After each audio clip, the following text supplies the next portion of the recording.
My name is Martin Viecha, VP of Investor Relations, and I'm joined today by Elon Musk, Vaibhav Taneja, and a number of other executives. Our Q1 results were announced at about 3 p.m. Central Time in the update deck we published at the same link as this webcast. During this call, we will discuss our business outlook and make forward-looking statements. These comments are based on our predictions and expectations as of today. Actual events and results could differ materially due to a number of risks and uncertainties, including those mentioned in our most recent filings with the SEC. During the question and answer portion of today's call, please limit yourself to one question and one follow-up. Please use the raise hand button to join the question queue. But before we jump into Q&A, Elon has some opening remarks. Elon? Thanks, Martin. So to recap, in Q1, we navigated several unforeseen challenges as well as the ramp of the updated Model 3 in Fremont. There was, as people have seen, the EV adoption rate globally is under pressure, and a lot of other auto manufacturers are pulling back on EVs and pursuing plug-in hybrids instead. We believe this is not the right strategy, and electric vehicles will ultimately dominate the market. Despite these challenges, the Tesla team did a great job executing in a tough environment, and energy storage deployments, the Megapack in particular, reached an all-time high in Q1, leading to record profitability for the energy business. And that looks likely to continue to increase in the quarters and years ahead. It will increase. We actually know that it will. Significantly faster than the car business, as we expected. We also continue to expand our AI training capacity in Q1, more than doubling our training compute sequentially. In terms of the new product roadmap, there's been a lot of talk about our upcoming vehicle line in the past several weeks. We've updated our future vehicle lineup to accelerate the launch of new models ahead of previously mentioned start of production in the second half of 2025. So we expect it to be more like the early 2025, if not late this year. These new vehicles, including more affordable models, will use aspects of the next generation platform, as well as aspects of our current platforms, and will be able to be produced on the same manufacturing lines as our current vehicle lineup. So it's not contingent on any new factory or massive new production line. It'll be made on our current production lines much more efficiently. And we think this should allow us to get to over 3 million vehicles of capacity when realized to the full extent. Regarding FSD version 12, which is the pure AI-based self-driving, people that if you haven't experienced this, I strongly urge you to try it out. It's profound, and the rate of improvement is rapid. So we've now turned that on for all cars with the cameras and inference computer and everything from hardware 3 on in North America. So it's been pushed out to, I think, around 1.8 million vehicles, and we're seeing about half of people use it so far, and that percentage is increasing with each passing week. So we now have over 300 billion miles that have been driven with FSD V12. Since the launch of full self-driving, supervised full self-driving, it's become very clear that the vision-based approach with end-to-end neural networks is the right solution for scalable autonomy. And it's really how humans drive. Our entire road network is designed for biological neural nets and eyes. So naturally, cameras and digital neural nets are the solution to our current road system. To make it more accessible, we've reduced the subscription price to $99 a month, so it's easy to try out. And as we've announced, we'll be showcasing our purpose-built robotaxi or cybercab in August. Regarding AI compute, over the past few months, we've been actively working on expanding Tesla's core AI infrastructure. For a while there, we were training constrained in our progress. We are, at this point, no longer training constrained, and so we're making rapid progress. We've installed and commissioned, meaning they're actually working, 35,000 H100 computers or GPUs. GPU is the wrong word. They need a new word. I always feel like a wince when I say GPU because it's not GPU stands for G stands for graphics and doesn't do graphics. But anyway, roughly 35,000 H100s are active, and we expect that to be probably 85,000 or thereabouts by the end of this year. In training, just for training. We are making sure that we're being as efficient as possible in our training. It's not just about the number of H100s, but how efficiently they're used. So in conclusion, we're super excited about our autonomy roadmap. I think it should be obvious to anyone who's driving version 12 in a Tesla that is only a matter of time before we exceed the reliability of humans, and not much time at that. And we're really headed for an electric vehicle, an autonomous future. And I'll go back to something I said several years ago, that in the future, gasoline cars that are not autonomous will be like riding a horse and using a flip phone. And that will become very obvious in hindsight. We continue to make the necessary investments that will drive growth and profits for Tesla in the future.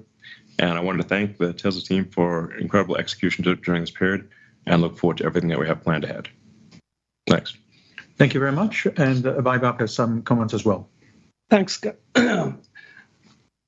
It's important to acknowledge what Elon said. From our auto business perspective, we did see a decline in revenues quarter over quarter, and those were primarily because of seasonality, uncertain macroeconomic environment, and the other reasons which Elon had mentioned earlier. Auto margins declined from 18.9 to 18.5%, excluding the impact of Cybertruck.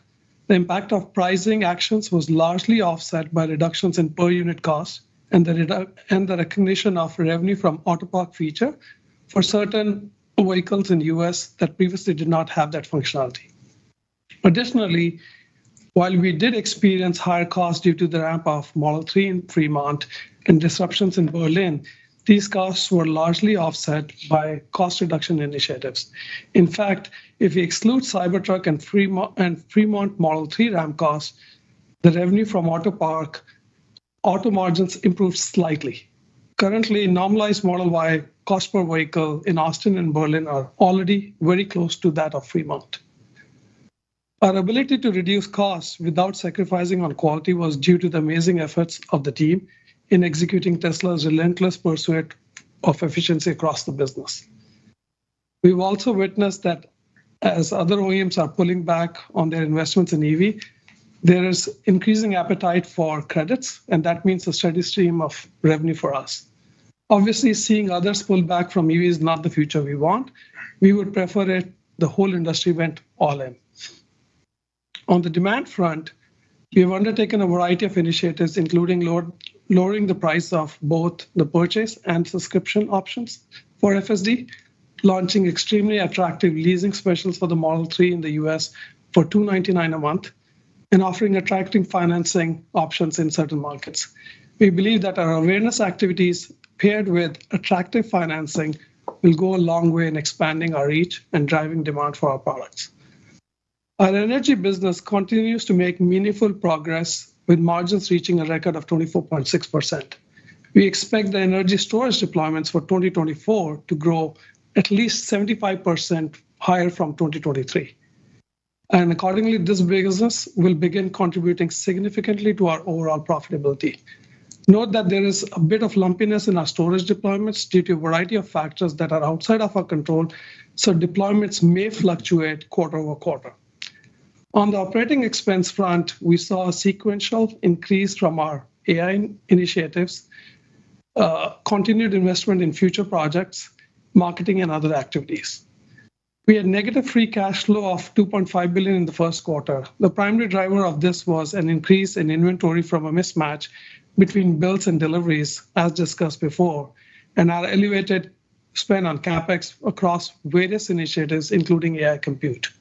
We expect the inventory build to reverse in the second quarter and free cash flow to return to positive again.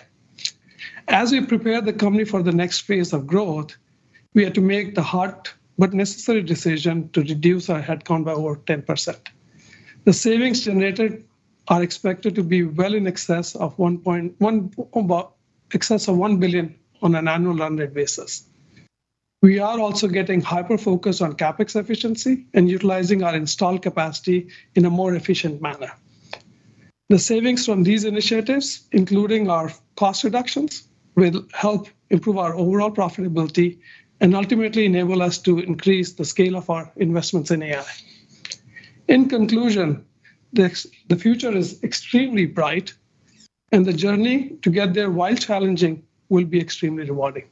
Once again, I would like to thank the whole Tesla team for delivering great results, and we can open it up to Q&A. Thank you. Okay, let's start with investor Q&A. The first question is, what is the status of 4680? What is the current output? Lars? Sure. 4680 production increased about 18-20% from Q4, reaching greater than 1K a week for Cybertruck, which is about 7 gigawatt hours per year, as we posted on X. We expect to stay ahead of the Cybertruck ramp with the cell production throughout Q2 as we ramp the third of 4 lines in phase 1, while maintaining multiple weeks of cell inventory to make sure we're ahead of the ramp.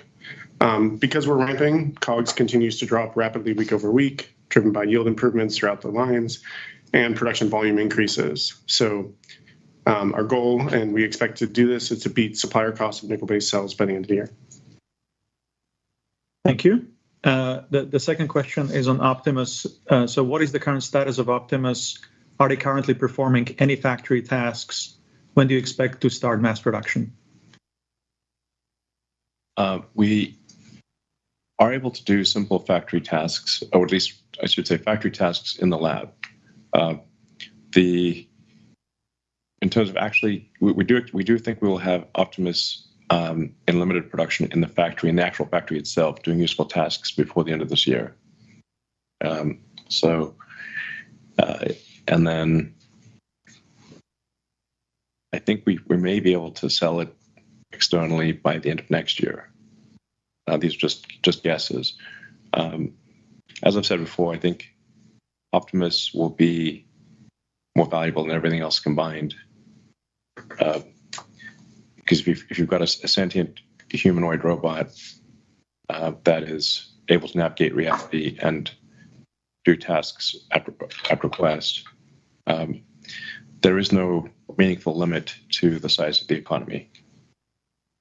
So that's what's going to happen. And I think Tesla is best positioned of any humanoid robot maker to be able to reach volume production with efficient inference on the robot itself. This perhaps is a point that is worth emphasizing. Tesla's AI inference efficiency is vastly better than any other company. No, there's no company even close to the inference efficiency of Tesla. We've had to do that because we were constrained by the inference hardware in the car. We didn't have a choice. But that will pay dividends in many ways. Thank you. The third question is, what is Tesla's current assessment of the pathway towards regulatory approval for unsupervised FSD in the US? And how should we think about the appropriate safety threshold compared to human drivers? Sure, I can start. There are a handful of states that already have adopted autonomous vehicle laws. These states are paving the way for operations, while the data for such operations guides a broader adoption of driverless vehicles. I think Ashok can talk a little bit about our safety methodology, but we expect that these states and the work ongoing, as well as the data that we're providing, will pave the way for a broad-based regulatory approval in the US at least, and then other countries as well. Yeah. It's actually been pretty helpful that other autonomous car companies have been cutting a path through the regulatory jungle. That's actually quite helpful. And they have obviously been operating in San Francisco for a while. I think they got approval for City of LA. So these approvals are happening rapidly. I think if you've got at scale a statistically significant amount of data that shows conclusively that the autonomous car has, let's say, half the accident rate of a human-driven car, I think that's difficult to ignore, because at that point, stopping autonomy means killing people. So I actually do not think that there will be significant regulatory barriers, provided there is conclusive data that the autonomous car is safer than a human-driven car. And in my view, this will be much like elevators. Like, elevators used to be operated by a guy with a relay switch, but sometimes that guy would get tired or drunk or just make a mistake and shear somebody in half between floors. So now we just get in an elevator and press a button. We don't think about it. In fact, it's kind of weird if somebody's standing there with a relay switch. That'll be how cars work. You just summon a car using your phone. You get in, it takes you to a destination, you get out. You don't even think about it. You don't even think about it. Just like an elevator. It takes you to your floor. That's it. Don't think about how the elevator is working or anything like that. Now, something I should clarify is that Tesla will be operating the fleet. So you can think of like how Tesla, think of Tesla like, I don't know, some combination of Airbnb and Uber, meaning that, there'll be some number of cars that Tesla owns itself and operates in the fleet. There'll be some number of cars, and then there'll be a bunch of cars where they're owned by the end user, but that end user can add or subtract their car to the fleet whenever they want. And they can decide if they want to only let the car be used by friends and family, or only by 5-star users, or by anyone. And at any time, they could have the car come back to them and be exclusively theirs, like an Airbnb. You could rent out your guest room or not anytime you want. As our fleet grows, we have 7 million cars, 9 million cars, eventually tens of millions of cars worldwide. With a constant feedback loop, every time something goes wrong, that gets added to the training data, and you get this training flywheel happening in the same way that Google search has the sort of flywheel. It's very difficult to compete with Google because people are constantly doing searches and clicking, and Google's getting that feedback loop. It's the same with Tesla, but at a scale that is maybe difficult to comprehend, but ultimately be tens of millions. I think there's also some potential here for an AWS element down the road, where if we've got very powerful inference, because we've got a hardware 3 in the cars, but now all cars are being made with hardware 4. Hardware 5 is pretty much designed and should be in cars hopefully towards the end of next year. And there's a potential to have to run, when the car is not moving, to actually run distributed inference. So kind of like AWS, but distributed inference. Like, it takes a lot of computers to train an AI model, but many orders of magnitude less compute to run it. So if you can imagine a future perhaps where there's a fleet of 100 million Teslas, and on average they've got like maybe a kilowatt of inference compute, that's 100 gigawatts of inference compute distributed all around the world. It's pretty hard to put together 100 gigawatts of AI compute. And even in an autonomous future where the car is perhaps used, instead of being used 10 hours a week, is used 50 hours a week, that still leaves over 100 hours a week where the car inference computer could be doing something else. And it seems like it would be a waste not to use it.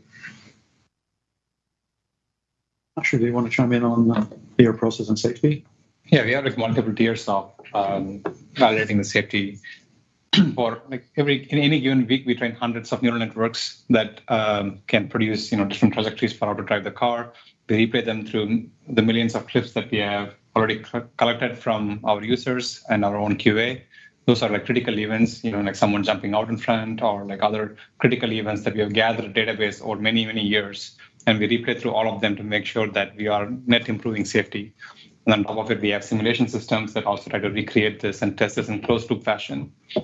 Once all of this is validated, we give it to our own QA drivers. We have hundreds of them in different cities in San Francisco, Los Angeles, Austin, New York, a lot of different locations. They are also driving this and collecting real world miles. And we have an estimate of what are the critical events.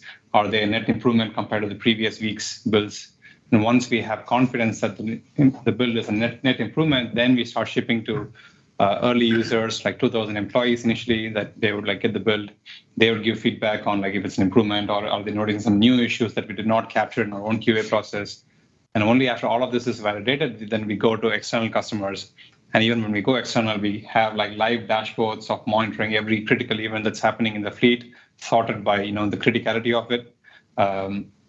So we are having a constant pulse on the build's quality and the safety improvement along the way. And then any failures, like Elon alluded to, you get the data back, add it to the training, and that improves the model in the next cycle. So we have this like constant feedback loop of issues, fixes, evaluations, and then it rinse and repeat. And especially with the new V2 architecture, all of this is automatically improving without requiring much engineering interventions, in the sense that engineers don't have to be creative in like how they code the algorithms. It's mostly learning on its own based on data. So you see that, okay, we failed here, or like this is how a person shows, this is how you drive this intersection or something like that. We get the data back, we add it to the neural network, and it learns from that training data automatically, instead of some engineers saying that, oh, here you must rotate the steering wheel by this much or something like that. There's no hard if-else conditions. Everything is neural network. It's very soft, it's probabilistic. So it will adapt its probability distribution based on the new data that it's getting. Yeah, and we do have some insight into how good the things will be in, like, let's say 3 or 4 months, because we have advanced models that are far more capable than what is in the car, but have some issues with them that we need to fix. So it'll be a step change improvement in the capabilities of the car, but it'll have some quirks that are that need to be addressed in order to release it. As Ashok was saying, we have to be very careful in what we release to the fleet, or to customers in general. So like if we look at say 12.4 and 12.5, which are really could arguably even be version 13 and version 14, because it's pretty close to a total retrain of the neural nets in each case, or substantially different. So we have good insight into where the models, how well the car will perform in say 3 or 4 months. Yeah, in terms of like scaling laws, people in the AI community generally talk about model scaling laws, where they increase the model size a lot, and then they have corresponding gains in performance. But we have also figured out scaling laws in other axes. In addition to the model size scaling, we can also have data scaling. You can increase the amount of data you use to train the neural network, and that also gives similar gains. And you can also scale up by training compute. You can train it for much longer and get want more GPUs or more Dojo nodes, and that also gives better performance. And you can also have architecture scaling, where you come up with better architectures that for the same amount of compute produce better results. So a combination of model size scaling, data scaling, training compute scaling, and the architecture scaling, we can basically okay, if we continue scaling based on this ratio, we can sort of predict future performance. Obviously, it takes time to do the experiments, because it takes few weeks to train. It takes a few weeks to collect tens of millions of video clips and process all of them. But you can estimate what's going to be the future progress based on the trends that we have seen in the past, and they've generally held true based on the past data. Okay, thank you very much. Let's go to the next question, which is, can we get an official announcement of the timeline for the $25,000 vehicle? I think Elon mentioned it in the opening remarks, but As you mentioned, we're updating our future vehicle lineup to accelerate the launch of our low-cost vehicles in a more CapEx efficient way. That's our mission, to get the most affordable cars to customers as fast as possible. These new vehicles we built on our existing lines and open capacity, and that's a major shift, to utilize all our capacity with marginal CapEx before we go spend high CapEx to do anything. Yeah, we'll talk about this more on August 8th. But really the way to think of Tesla is almost entirely in terms of solving autonomy and being able to turn on that autonomy for a gigantic fleet. And I think it might be the biggest asset value appreciation in history when that day happens, when you can do unsupervised full self-driving. 5 million cars. Yeah. Oh, a little less. Well, Some of those have, yeah. It'll be 7 million cars, in a year or so. Yeah. And then 10 million, and then, eventually we're talking about tens of millions of cars. Not eventually, it's like before the end of this decade. Yeah, before the end of the decade, it's several tens of millions of cars, I think. Thank you. The next question is, what is the progress of Cybertruck ramp? I can take that one too. Cybertruck hit 1K a week just a couple weeks ago. This happened in the first 4 to 5 months since we SOP'd late last year. Of course, volume production is what matters. That's what drives costs, and so our costs are dropping. But the ramp still faces like a lot of challenges with so many new technologies, some supplier limitations, et cetera, and we'll continue to ramp this year, just focusing on cost efficiency and quality. Okay, thank you. The next question, have any of the legacy automakers contacted Tesla about possibly licensing FSD in the future? We're in conversations with one major automaker regarding licensing FSD. Thank you. The next question is about the robotaxi unveil. Elon already talked about that, so we'll have to wait till August. The following question is about the next generation vehicle. We already talked about that. So let's go to the Semi. What is the timeline for scaling Semi? I think sure. So we're finalizing the engineering of the Semi to enable like a super cost-effective, high-volume production with our learnings from our fleet and our pilot fleet and Pepsi's fleet, which we're expanding this year marginally. In parallel, as we showed in the shareholders deck, we have started construction on the factory in Reno. Our first vehicles are planned for late 2025 with external customers starting in 2026. Okay, a couple more questions. So our favorite, can we make FSD transfer permanent until FSD is fully delivered with level 5 autonomy? No. Okay, next question. What is gating the production ramp at Lathrop? Where do you see the megapack run rate at the end of the year? Mike? Yeah, Lathrop is ramping as planned. We have our second GA line allowing us to increase our exit rate from 20 gigawatt hours per year to, at the start of this year, to 40 gigawatt hours per year by the end of the year. That line is commissioned.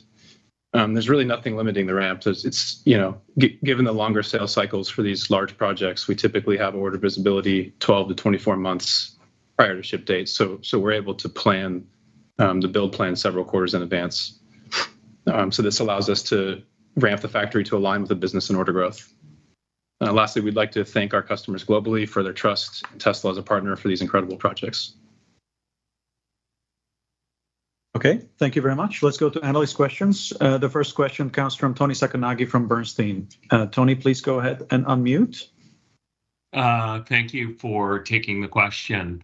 I was just wondering if you could elaborate a little bit more on kind of the new vehicles that you talked about today. Are these like tweaks on existing models, given that they're going to be running on the same lines, or are these like new models? And how should we think about them, in the context of like the Model 3 Highland update?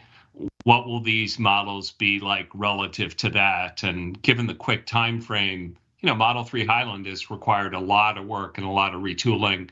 Maybe you can help put that all in context. Thank you. And I have a follow-up, please. I think we've said all we will on that front. So what's your follow-up? It's a more personal one for you, Elon, which is that you're leading many important companies right now. Maybe you can just talk about where your heart is at in terms of your interests, and do you expect to lessen your involvement with Tesla at any point over the next 3 years? Well, Tesla constitutes the majority of my work time, and I work pretty much every day of the week. It's rare for me to take a Sunday afternoon off. So I'm gonna make sure Tesla is very prosperous, and I think it is prosperous, and it will be very much so in the future. Okay, thank you. Let's go to Adam Jonas from Morgan Stanley. Adam, please go ahead and unmute. Okay, great. Hey, Elon. So you and your team on volume expect a 2024 growth rate notably lower than that achieved in 2023. But what's your team's degree of confidence on growth above 0%? Or in other words, does that statement leave room for potentially lower sales year on year? No, I think we'll have higher sales this year than last year. Okay. My follow-up, Elon, on future product. If you had nailed execution, assuming that you nail execution on your next gen, cheaper vehicles, more aggressive giga castings, I don't want to say one piece, but getting closer to one piece, structural pack, unboxed, 300-mile range, $25,000 price point, putting aside robotaxi, those features unique to you, how long would it take your best Chinese competitors to copy a cheaper and better vehicle that you could offer a couple of years from now? How long would it take your best Chinese competitors to copy that? Thanks. I mean, I don't know what our competitors could do, except we've done relatively better than they have. If you look at the drop in our competitors in China sales versus our drop in sales, our drop was less than theirs. So we're doing well. But I think Kathy Wood said it best. Like, really, we should be thought of as an AI or robotics company.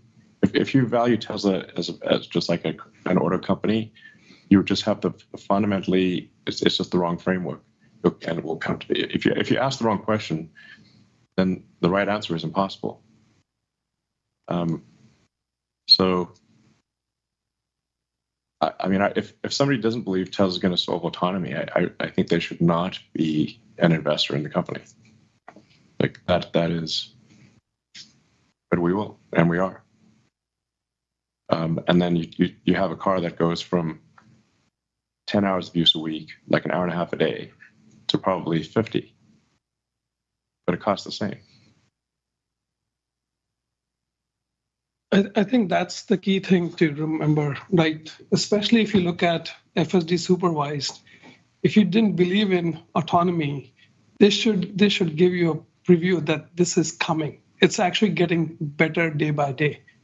Yeah, if you've not tried the FSD 12.3, and like I said, 12.4 is going to be significantly better, and 12.5 even better than that, and we have visibility into those things, then you really don't understand what's going on.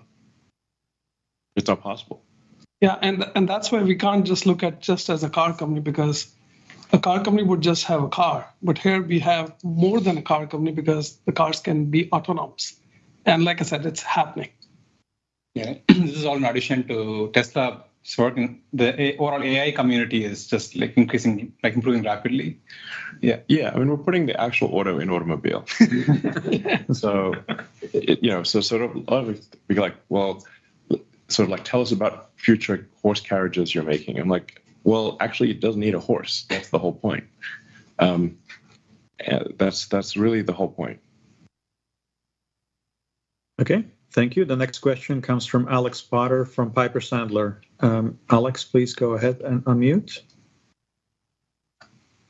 Great, thanks. So couldn't agree more. The thesis hinges completely on AI, the future of AI, full self-driving. neural net training, all of these things. In that context, Elon, you've spoken about your desire to obtain 25% voting control of the company. And I understand completely why that would be. So I'm not necessarily asking about that. I'm asking if you've come up with any mechanism by which you can ensure that you'll obtain that level of voting control, because if not, then the core part of the thesis could potentially be at risk. So any additional commentary you might have on that topic? Well, I think no matter what, Tesla, even if I got kidnapped by aliens tomorrow, Tesla will solve autonomy, maybe a little slower, but it would solve autonomy for vehicles at least. I don't know if it would win on with respect to Optimus or with respect to future products, but it would. But there's enough momentum for Tesla to solve autonomy, even if I disappeared for vehicles. Now there's a whole range of things we can do in the future beyond that. I'd be more reticent with respect to Optimus. If we have a super sentient humanoid robot that can follow you indoors and that you can't escape, we're talking Terminator level risk, then I'd be uncomfortable with, if there's not some meaningful level of influence over how that is deployed.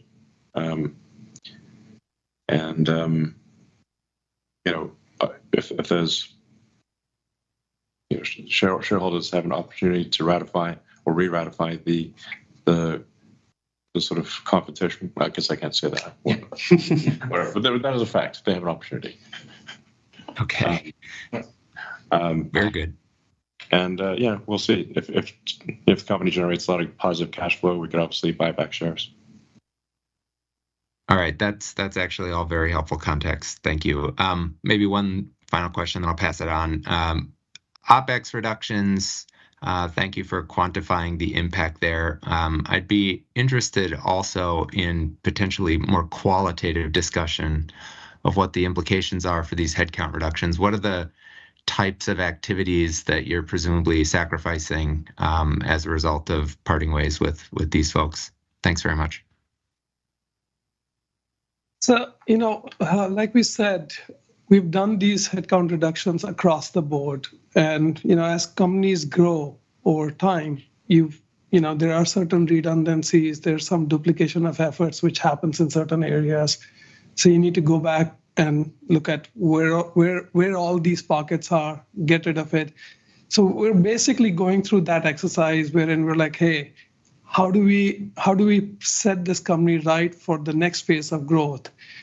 And the way to think about it is, any tree which grows, it needs pruning. This is the pruning exercise which we went through. And at the end of it, we'll be much stronger and much more resilient to deal with the future, because the future is really bright. Like I said in my opening remarks, we just have to get through this period and get there. Yeah, we're not giving up anything that it's significant that I'm aware of. So we've had a long period of prosperity from 2019 to now, and so if a company sort of organizationally is 5% wrong per year, that accumulates to 25-30% of inefficiency. We've made some corrections along the way, but it is time to reorganize the company for the next phase of growth. And you really need to reorganize it, just like a human. When we start off as one cell and become a zygote and blastocyst, and you start growing arms and legs, and briefly you have a tail. And so. But you shed the tail. You shed the tail, hopefully, and then you're a baby. And you basically you have to be different. The organism, a company is kind of like a creature growing, and if you don't reorganize it for different phases of growth, it will fail. You can't have the same organizational structure if you're 10 cells versus 100 versus 1 million versus 1 billion versus 1 trillion. Where humans are like around 35 trillion cells. Doesn't feel like it feels like, feel like one person, but you're basically a walking cell colony of roughly 35 trillion, depending on your body mass, and about 3 times that number in bacteria. So anyway, you've got to reorganize the company for a new phase of growth, or it will fail to achieve that growth. Thank you. Let's go to Mark Delaney from Goldman Sachs. Mark, please go ahead and unmute.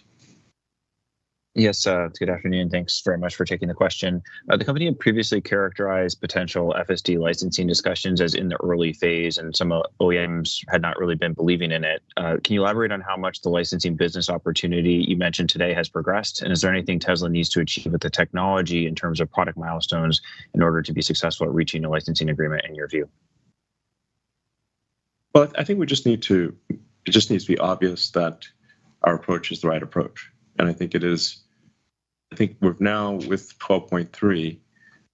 If you just have the car drive you around, it is obvious that our solution, with a relatively low cost inference computer and standard cameras, can achieve self-driving. No LiDARs, no radars, no ultrasonics, nothing. Just no heavy integration work for the vehicle manufacturers. Yeah, it's so it would really just be a case of having them use the same cameras and inference computer and licensing our software. And but it's once it becomes obvious that if you don't have this in a car, nobody wants your car. Yeah, it's like it's a smart car. I still remember back when Nokia was king of the hill. Yeah, dominating the cell phone industry. Yeah, crushing. And I saw them come out with a smartphone that was basically a brick with limited functionality. And then the iPhone and Android. But people still did not understand that all the phones are going to be that way. There's not going to be any flip phones. There'll be a niche product. Or home phones. Yeah, not even exactly. When was the last time you saw a home phone? Is it like an anachronism? I have no idea. Yeah. In a hotel. Sometimes in a hotel. Yeah, the hotels have them. Yeah. So the people don't understand all cars will need to be smart cars, or you will not sell this. The car will not. Nobody will buy it. Once that becomes obvious, I think licensing becomes not optional. Becomes a method of survival. Yeah, so it's license it or nobody will buy your car. I mean, one other thing which I'll add is, in the conversations which we've had with some of these OEMs, I just want to also point out that they take a lot of time in their product life cycle. Yeah. They're talking about years before they will, put it in their product. We might have a licensing deal earlier than that, but it takes a while. So This is where the big difference between us and them is, right? Yeah, I mean, really, a deal signed now would result in it being in a car in probably 3 years. Mm-hmm. That would be early. Yeah, that's like lightning, basically. So that's being an eager OEM. Yeah. So, I mean, I wouldn't be surprised if we do sign a deal. I think we're good chance we do sign a deal this year. Maybe more than one. But yeah, it would be probably 3 years before it's integrated with a car, even though all you need is cameras and our inference computer. So it's like not a massive design change. Yeah, and again, just to clarify, it's not the work which we have to do, it's the work which they have to do, which will take the time. Right, Mark, do you have a follow-up? Yeah, very helpful. Thank you. My follow-up was to better understand Tesla's approach to pricing going forward. Previously, the company had said that the price reductions were driving incremental demand. With how affordable the cars have become, especially for vehicles that have access to IRA credits and some of the leasing offers that Tesla has in place, do you still see meaningful incremental price reductions as making sense from here for the existing products? And can the company meaningfully lower prices from here and also stay free cash flow positive on an annual basis with the current product set? Thanks. Yeah, I think we can be free cash flow positive meaningfully.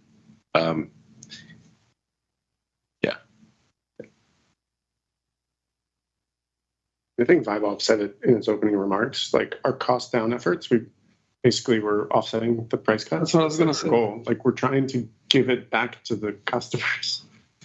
Yeah, I mean, at the end of the day, like for any given company, if you sell a great product at a great price, if you have a great product at a great price, the sales will be excellent. Mm-hmm. That's true of any arena.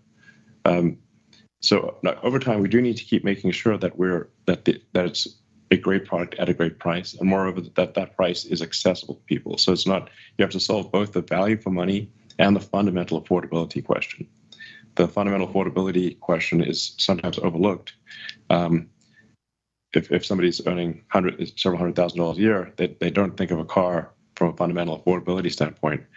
But for the vast majority of people are living paycheck to paycheck. So it actually makes a difference if the cost per month for lease or financing is $10 one way or the other.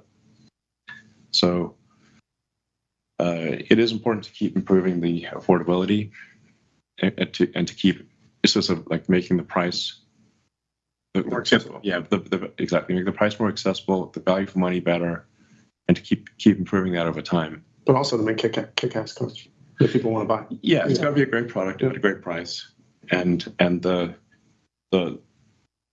standards for what constitutes a great product at a great price keep increasing. So there's like you can't just be static. You have to keep making the car better, improving the price of it, improving the cost of production, and that's what we're doing. Yeah, and in fact, like I said in my opening remarks, also like the updated Model 3 is a fantastic car. I don't think people fully even understand the amount of engineering effort which has gone, and Lars and team have actually put out videos explaining how much the car is different when it looks and feels different. Not only it looks and feels different, we've added so much value to it, but you can lease it for like as low as $299 a month. Yeah. Without gas. Yeah. All right. The next question comes from George from Canaccord. George, please go and unmute. Hi. Thank you for taking my question. First, could you please help us understand maybe some of the timing of launching FSD in additional geographies, including maybe clarifying your recent comment about China? Thank you. You mean like new markets? Yeah, there are a bunch of markets where we don't currently sell cars that we should be selling cars in. We'll see some acceleration of that. And FSD in new markets? Yeah. So the thing about the end-to-end neural net based autonomy is that just like a human, it actually works pretty well without modification in almost any market. So we plan on, with the approval of the regulators, releasing it as a supervised autonomy system in any market where we can get regulatory approval for that, which we think includes China. So yeah, it's just like a human, you can go rent a car in a foreign country and you can drive pretty well. Obviously, if you live in that country, you'll drive better, and so we'll make the car drive better in these other countries with country-specific training. But it can drive quite well almost everywhere. Yeah, the basics of driving are basically the same everywhere. Like, car is a car, traffic light is a traffic light, road is the road. It's like, yeah, it understands that it shouldn't hit things no matter where it is. Exactly. There are some road rules that you need to follow. In China, you shouldn't cross over a solid line to do a lane change. US is a recommendation, I think. China, you get fined heavily if you do that. We have to do some adaptations, but it's mostly smaller adaptations, not like an entire change of stack or something like that. Yeah. Hey, George, do you have a follow-up? Yep. So my follow-up has to do with the first quarter deliveries, and I'm curious as to whether or not you feel that supply constraints that you mentioned throughout the release impacted the results, and maybe can you help us quantify that, and is that why you have some confidence in unit growth in 2024? Yeah, I think we did cover this a little bit in the opening remarks too. Q1 had a lot of different things which were happening. Seasonality was a big one. Continued pressure from the macroeconomic environment. We had attacks at our factory. We had Red Sea attacks. We're ramping Model 3. We're ramping Cybertruck. All these things are happening. I mean, it almost feels like a culmination of all those activities in a constrained period. And that gives us that confidence that, hey, we don't expect these things to recur. Yeah, we think Q2 will be a lot better. Yeah. It's just one thing after another. Our attacks are crazy. Yeah, exactly. It's just, if you've got cars that are sitting on ships, they obviously cannot be delivered to people. And if you've got excess demand for Model 3 or Model Y in one market, but you don't have it there, it's an extremely complex logistics situation. And I'd say also we did overcomplicate the sales process, which we've just in the past week or so have greatly simplified. So it became far too complex to buy a Tesla, whereas it should just be you can buy the car in under a minute. So we're getting back to the you can buy a Tesla in under a minute interface from what was quite complex. Okay, thank you. Let's go to Colin Rush from Oppenheimer. Colin, go ahead and unmute, please. Thanks so much, guys. Given the pursuit of Tesla really as the leader in AI for the physical world, and your comments around distributed inference, can you talk about what that approach is unlocking beyond what's happening in the vehicle right now?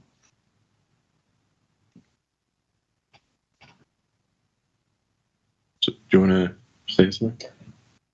Yeah, like you mentioned, like the car, even when it's a full robotaxi, it's probably going to be used around 50 hours a week. That's my guess, like a third of the hours of the week. Yeah, it could be more or less, but then there's certainly going to be some hours left for charging and cleaning and maintenance. In that world, it can do a lot of other workloads. Even right now, we are seeing, for example, these LLM companies have this like batch workloads where they send a bunch of documents, and those are run through pretty large neural networks. Take a lot of compute to chunk through those workloads. And now that we have already paid for this compute in these cars, it might be wise to use them and not let them be idle, be like buying a lot of expensive machinery and letting them be idle. Like we don't want that. You'd want to use the compute as much as possible and close to like basically 100% of the time, make effective use of it. That's why I think it's analogous to Amazon Web Services, where people didn't expect that AWS would be the most valuable part of Amazon when it started out as a bookstore. So that was on nobody's radar. But they found that they had excess compute because the compute needs would spike to extreme levels for brief periods of the year, and then they had idle compute for the rest of the year. So then what should they do with all that excess compute for the rest of the year? That's Monetize it. Yeah, monetize it. So it seems like kind of a no-brainer to say, okay, if we've got millions and then tens of millions of vehicles out there where the computers are idle most of the time, that we might as well have them do something useful. Yeah, exactly. And then, I mean, if you get like to the 100 million vehicle level, which I think we will at some point get to, then, and you've got a kilowatt of usable compute, and maybe you're on hardware 6 or 7 by that time, then you really, I think you'd have on the order of 100 gigawatts of usable compute, which might be more than anyone, more than any company, probably more than any company. Yeah, probably. Because it takes a lot of intelligence to drive the car anyway. And when it's not driving the car, you just put this intelligence to other uses, just solving scientific problems. Just like a human. Or answering dumb questions for someone else. We've already learned a lot about deploying workloads to these compute nodes. And And unlike laptops and our cell phones, it is totally under Tesla's control. So it's easier to distribute the workload across different nodes as opposed to asking users for permission on their own cell phones would be very tedious. Well, you just drain the battery on the phone. Exactly. The battery is also limited. So technically, I suppose Apple would have the most amount of distributed compute, but you can't use it because you can't get you can't just run the phone at full power and drain the battery. Yep.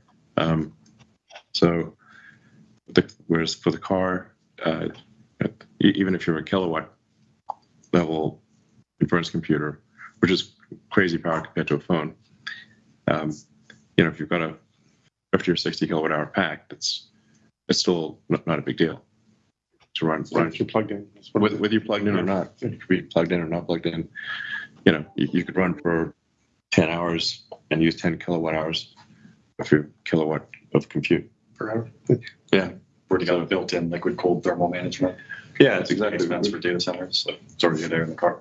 Exactly. So it's distributed power generation. It's just distributed access to power and distributed cooling, and it's already paid for. Yeah, I mean that distributed power and cooling, people underestimate that costs a lot of money. Really big deal. Yeah, it does. Yeah, and the capex is shared by the entire world. Yes. Sort of everyone owns a small chunk, and they get a small profit out of it, maybe. Yeah. Thanks so much, guys. And just my follow-up is a little bit more mundane. Looking at the 4680 ramp, can you talk about how close you are to target yields and when you might start to accelerate incremental capacity expansions on that technology?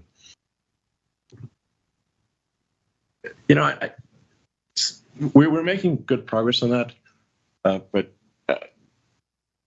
I don't think it's super important for at least the near term. As Lars said, we think it will be, exceed the competitiveness of suppliers by the end of this year, and then we'll continue to improve it.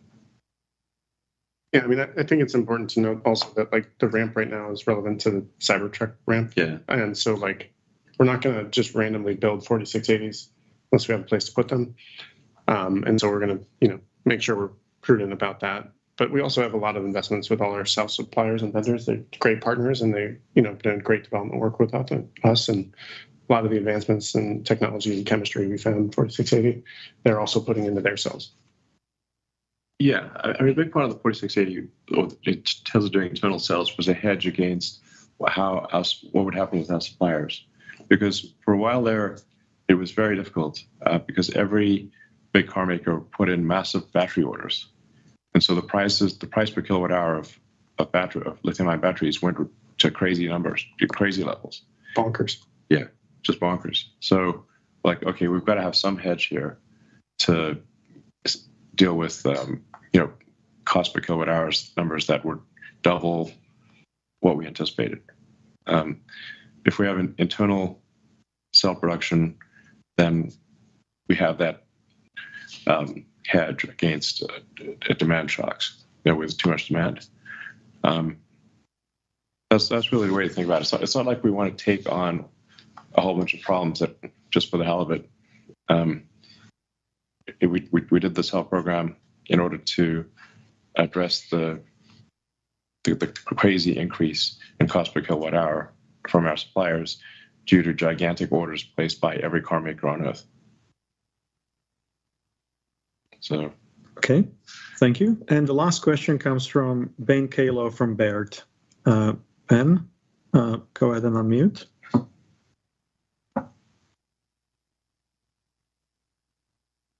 And you're still muted. Well, I once again would just like to strongly recommend that anyone who is, thinking about the Tesla stock should really drive FSD 12.3. You can't, it's impossible to understand the company if you do not do this. All right, so since Ben is not unmuting, let's try Shreyas Patel from Wolf Research. Final question. Oh, hey, thanks so much. Elon, during the Investor Day last year, you mentioned that auto COGS per unit for the next gen vehicle would decline by 50% versus the current 3 and Y. I think that was implying something around $20,000 of COGS. About a third of that was coming from the unboxed manufacturing process. But I'm curious if you see an opportunity that some of the other drivers around powertrain cost reduction or material cost savings, would those be largely transferable to some of the new products that you're now talking about introducing? Yeah, sure. I mean, in short, yes. I mean, the unboxed manufacturing method is certainly great and revolutionary, but with it comes some risk because, it's new production lines, not. But all the subsystems we developed, whether it was powertrains, drive units, battery improvements in manufacturing and automation, thermal systems, seating, the integration of interior components, and reduction of LV controllers, all that's transferable, and that's what we're doing. Trying to get it into our products as fast as possible. And so that engineering work, we're not trying to just throw it away and put it, in a coffin. We're going to take it and utilize it to the best advantage of the cars we make and the future cars we make. Okay, great. And then just on that topic of 4680 cells, I know you mentioned it. You really thought of it more as like a hedge against rising battery costs from other OEMs, but it seems even today, it seems like you would have a cost advantage against some of those other automakers. And I'm wondering, given the rationalizing of your vehicle manufacturing plans that you're talking about now, if there's an opportunity to maybe convert the 4680 cells and maybe sell those to other automakers and really generate an additional revenue stream. I'm just curious if you have any thoughts about that. Right. What seems to be happening is that unless I'm missing something, the orders for batteries from other automakers have declined dramatically. So we're seeing much more competitive prices for cells from our suppliers, dramatically more competitive than in the past. It is clear that a lot of our suppliers have excess capacity. Yeah. In addition to what Elon said, this is Karan, by the way. In addition to what Elon said about 4680s, what 4680 did for us from a supply chain perspective was help us understand the supply chain that's upstream of our cell suppliers. So a lot of the deals that we had struck for 4680, we can also supply those materials to our partners, help reducing the overall cost back to Tesla. So we're basically inserting ourselves in the upstream supply chain by doing that. So that's also been beneficial in reducing the overall pricing in addition to the excess capacity that these suppliers have. Yeah, now, I mean, this is going to wax and wane, obviously. So, there's going to be a boom and bust in battery cell production, where production exceeds supply, and then supply exceeds production, and back and forth, kind of like, I don't know, DRAM or something. So it's like what is true today will not be true in the future.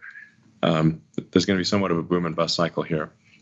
And then there are additional complications with government incentives, like the Inflation Reduction Act, the IRA, which I always found like a funny name for a comical name.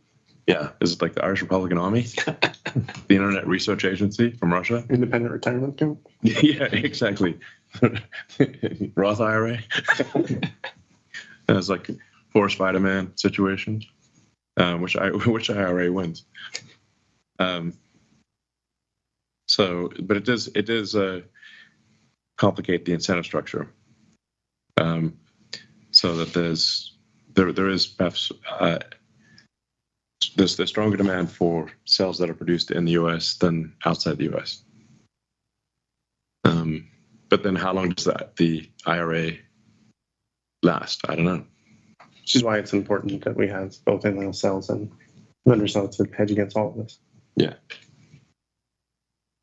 Okay, thank you very much. That's all the time we have today. But at the same time, I would like to make a short announcement. And I wanted to let the investment community know that about a month ago, I met up with Elon and Vaibhav and announced that I'll be moving on from the world of investor relations.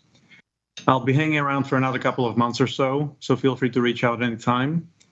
But after this 7-year sprint, I'm going to be taking a break and spending some good quality time with my family.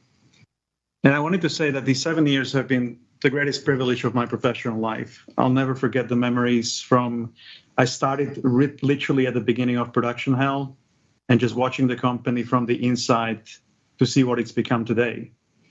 And I'm especially super thankful to the people in this room and dozens of people outside of this room that I worked for over the years. I think the team strength and teamwork at Tesla is unlike anything else I've seen in my career. Elon, thank you very much for this opportunity that I got back in 2017. Thank you for seeking investor feedback and regularly and debating it with me. Yeah, well, I mean, the reason I reached out to you was because I thought your analysis of Tesla was the best that I'd seen. Thank you. So, yeah, thank you for helping Tesla get to where it is today over 7 years. It's been a pleasure working with you. Thank you so much. And yeah, thank you for all the thousands of shareholders that we've met over the years and walked around factories, and loved all the interactions, even the tough ones. And yeah, looking forward to the call in the next 3 months, but I'll be on the other side listening in. Thank you very much. Thanks.